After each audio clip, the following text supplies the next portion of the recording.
there, Clauiee Grace Mpanza here. Not alone, we have super biker Morongoa Mohape. He's not a stranger, of course.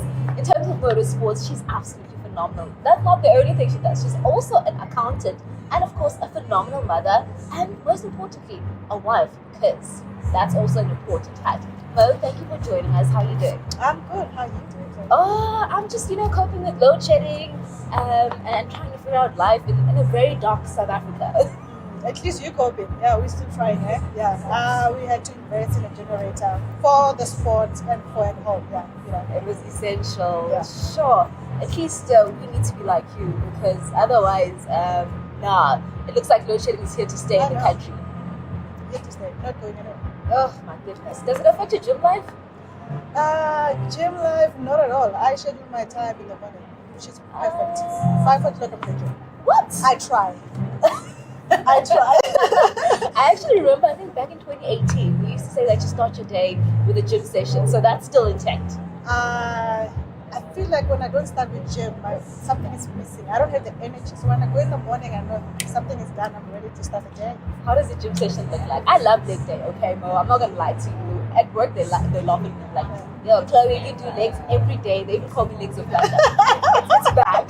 What about you? For me, legs are a killer because I suffer for a good 3 days. Really? Yeah, so I love cardio. I love jumping around, and I love upper body strength. Miss me with cardio. Like I ride on a bike or a treadmill like once in a month. Is it? Doesn't happen. Yeah, I love jumping around. Even functional. Just jump here on the box. Do something. Move. I'm sure your core is strong. Eh? Very. Mine is very. It's terrible. Anyway, let's go back to how your life started. I always want to find out, your childhood, how someone grew up, the environment that they were in. We know that you're from Limpopo. As we can tell, the Limpopo Express putting through there, of course, with sponsorship. How was your childhood? So my childhood, a girl, 4th out of 5 girls. Really? Yeah, sure. I don't have a brother, so it's 4 sisters. So yeah. The 4, the 5, and the most calm one. And I grew up in Morongoa. I went to boarding school, and the childhood, I was a typical tomboy. Yeah. Yay, me and you. Yeah. Same WhatsApp. Baggy clothes, short hair. Yeah. Never liked the long hair. And people always say, she's a boy. Yeah, I'm a boy. Yeah. So it never, got to you, it made you upset, those comments? Well, as a child, it did a bit. Yeah. Sometimes you'll cry. Yeah, when you feel like you call your boy and you're like, but I'm a girl. Yeah. And kids are rude. Yeah. Kids then it bothered me, but now I'm like, you know what, I can be whoever I want to be. Yeah, and you call me. Yeah, call me a lady, call me a tomboy, anything. It goes. I know who I am. I like that. I really like that. Talk to us then in terms of, how your career started. We know that you hated traffic. You're like, nah, screw this traffic thing. Let me commute on bike. So now I want to find out your journey when you started now going into racing. Some of the difficulties as well, perhaps, that you had. Who was your coach as well? When you started learning, now when you're taking it serious. But now we're racing now. So when I started, I didn't know about the sport at all.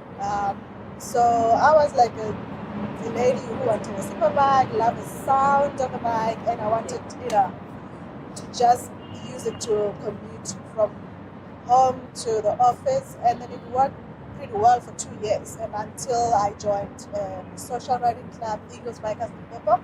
Nice. And we went to Mpumalanga.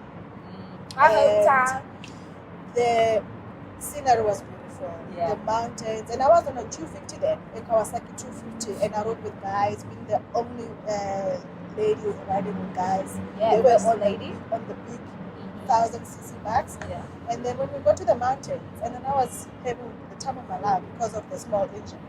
And then a friend of mine said, you know what, you look like you enjoy the previous chats. Yeah. Why don't you try second riding? And I didn't know anything about the second riding. I went to Swart Corps, met Jemba Kumalo, a professional racer. Yeah.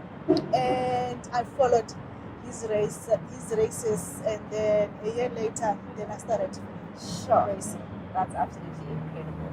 I mean, when you then get into racing, we speak positioning. Where when you watch, bikers and riders, I'm like, I don't understand how they get their bodies to go so low with the bike and not crash. It's absolutely, I think it's art. It's absolutely incredible. How long did it take for you to master that?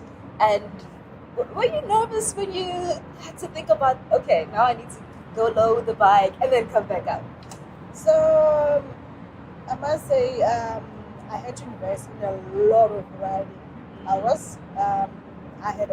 I still have a 9 to 5 job, and I would go to the track almost every weekend. Sure. Because I had to invest in settle time.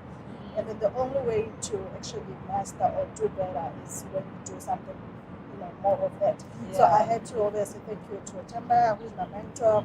So he actually helped me, and I had to do a lot of practice. I remember sometime I will first go to the track for a few hours and then take a quick shower and then go to the office.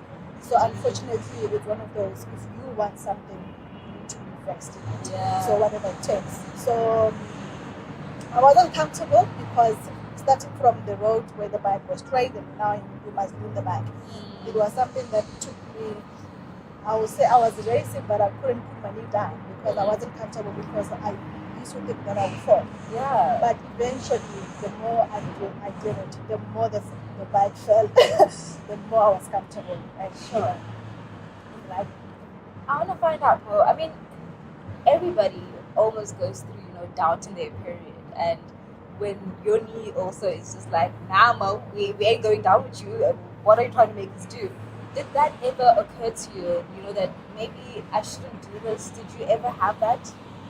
I had, because obviously the more you invest in time, I had to practice to put my knee down. Yeah. For a good 6 months. Sure. And I couldn't. And at some point I'm like, you know what? I remember I used to train with Jordan as well. We would schedule training just for the knee. And then sometimes I would look outside and hoping it's raining, and I'll be so happy because I don't want to do this. Yeah. And at some point I thought, you know what, maybe it's not for me. Let me ride, but not with the knee down. But eventually I put my knee down, and it helped me so much. Because then I can ride better. Yeah. Than I was. Because then I'm not even scared of leaning the bike. Yeah. Yeah. Sure, that's absolutely incredible. And then when you then go into racing now, your young daughter, to be fair to you, also says, Mommy, that looks cool. I think I want to try that. Talk to us firstly about your husband, James, his reaction, because we know that when you started riding, he was just like, babe, are you too sure about this? But then when you went to racing, then we know that he was then supportive as well. How did he take it to you, and how's her race journey going? I must say, James is very supportive. I mean, I've seen it with myself. Yeah. When I started, obviously, he wasn't comfortable, but eventually he saw that, this woman wants something and she will get it.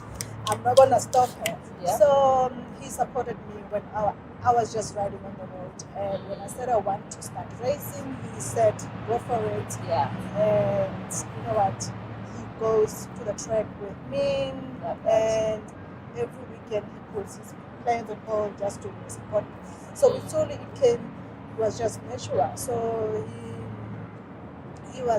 he's the one actually who taught me how to ride. Really? And yeah, taught me how to ride. And then so we started at the age of 12, just before COVID. And a month later she raced, and because they were always at the racetrack with us, almost every weekend. They were like, girls, who wants to join me? And I mean, I didn't get an opportunity to ride to start racing at the age of 12. Yeah. So I thought, you know what, I'm gonna give my kids that opportunity. Yeah. And then Tula said, she wants to join in mommy's footsteps. And just before COVID, she was okay racing. And then after COVID, because we were off riding for a good 6 months. Yeah. So the laziness started. And then she said, you know what, I'm gonna race on hold. I'll just ride the bike. For fun. Yeah. Sure, that's absolutely dope. I love how supportive your husband is. It's absolutely. I think husband of the year. We give it to him. You chose well, bro. You chose well. What's your favorite track, Mo? When I started, I used to go to Resta almost every weekend. Resta in Delmas. Yeah. And it used to be my home track. And then we went to Pakisa and Belcom. Yeah. It was fun. I love Pakisa. It was fun. It's Because now Resta is very technical. When Yeah. you go to Pakisa, I'm like, oh, life is easy. I Yeah. love a flowing track like Pakisa. And then until 2 years ago, I went to Aldos Kurant in Klebeha. Oh, love that track. sure. Now Klebeha is Aldos Kurant is my favorite track. Okay, so Pakisa To go is back. second. Sorry. I'm sorry, Sorry. Pakisa. It's okay, but at least they're still in the podium, right? Still. So, what's then your favorite ultimate race? Because we have, of course, we know your favorite tracks, but then when you look back and you're like, we can't sleep maybe at night, and you're thinking, oh, where did you really do well? I think you smashed it out of the park here. Which race is that for you? I would say the race that I had 2 weeks ago in Klebeha, I was productive. And the reason why I say that, even though for a good 3 years it was the one that I had in Pakisa where I got second, Yeah. but this one was so special because I didn't have settled time on the bike. World of Carbon gave me an invite on a BMW S1000 RR, and then we were supposed to come get on the bike, and then they said, no, don't stress, no pressure, come try the bike on Thursday, and then the official practice, you would have been familiarized yourself Yeah. with the bike. And I mean, being on a 1000cc bike, Sure. it's scary as hell. So went to PE, hoped to test the bike on Thursday. It rained, so we didn't. And get you're not to- happy yeah. about the rain this time. I wasn't happy at all.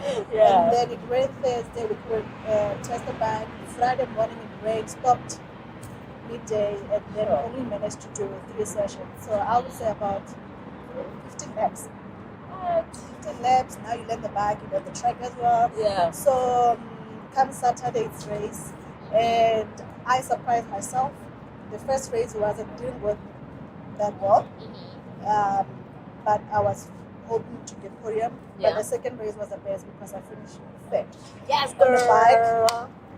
The bike that I only managed to get 15 laps, That's insane. settle time, for me it was the best race. Wow.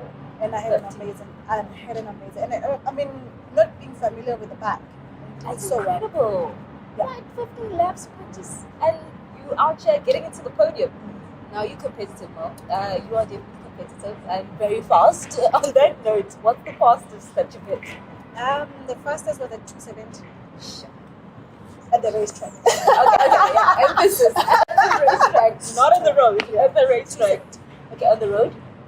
On the road, I'm a very, I don't know, even driving, I'm very patient and very cautious. So on the road, I've done 200 That's on the bike.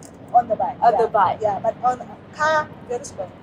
Sure, it's incredible. Don't your friends around you want you to race on the road because they know like, but Mo's she's a rider. She should be fast everywhere. I'm so glad that there is more who is the racer and more who is the rider. Because when I'm riding, I am very cautious. You cruising. I cruise because I know the dangers. Yeah. Unlike at the racetrack where it's very controlled. On the road, nothing is controlled. It can be your fault, it can be the next person's fault. Yeah. So, and I often get when I go with guys, and like, "Oh, what happened to you? You're gonna show off." I'm like, on the road, I'm more the rider, Yeah. not the racer, because Like that. there's a huge difference. Because you need to think about a whole lot of things, safety. Yeah, facts.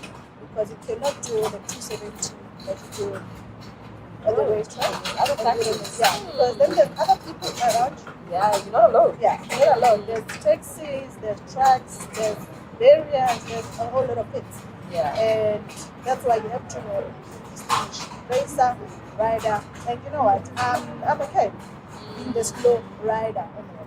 It's important. Sure, you are you at the end of the day. Your number 83. How did that come about? 83 came about, I was born 1983. Okay. My mother gave birth to a special lady in 1983. Yes, Mo. And the 83, actually, the Marquez brothers, the younger Marquez, Alex, 73. And my favorite, Marquez, is Mark, 93. I'm like, I want to be the sister in between. 73, 83, 93.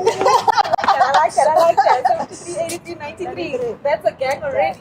Oh man, that's dope. We need to get you overseas. Okay, let's make that happen real soon. Talk to us your journey, where you're at before we wrap up. Are you happy with where you're at and have some of the aspirations that you still have? I must say, being a road rider, the progress, I'm very happy. I'm very competitive. Yeah. I started on a 255, I rode a 600, and I can confidently say I'm on 1,000. So the progress I'm happy with. I love that. I just need a ride overseas. I just need to prove our talent in South Africa. Yeah. And as a female racer, that we can do better. Oh, I want to race overseas. yeah. Possibly MotoGP one day. I love that. And I mean, your body still allows, because you're still looking young, like you just started. I'm just like, what is Mo using? I'm not so sure about this. I'm not using anything. What I'm using is the bike. Get a bike, and then you will stay young. I can believe that, because literally, even, road riders, they all look, very youthful and very, just like, there must be something related to speed that keeps you young. That keeps you young. Freedom. That's what it is, freedom. I like that. Mo, we thank you for your time. But before we let go, we do know that the 20th of August in Red Star, something special is happening. You're racing. Tell us more about that. So my next race is end of the month, 29th, 30th in East London, but Red Star is going to be awesome because it's local. Everybody will be there. Yeah. And Mo will be racing. So come out. Don't miss it. It's an invite. Actually, I'm telling you to come. You are literally commanding me to come. I'm commanding you to And I'll be there. Thank you so much, Mo. We'll see you on the 20th of August. Such a pleasure talking to you. We're about to skedaddle out of here. Have a cup of hot chocolate because it's still winter in South Africa. Yep. And we'll catch up with you guys soon. Cheerio.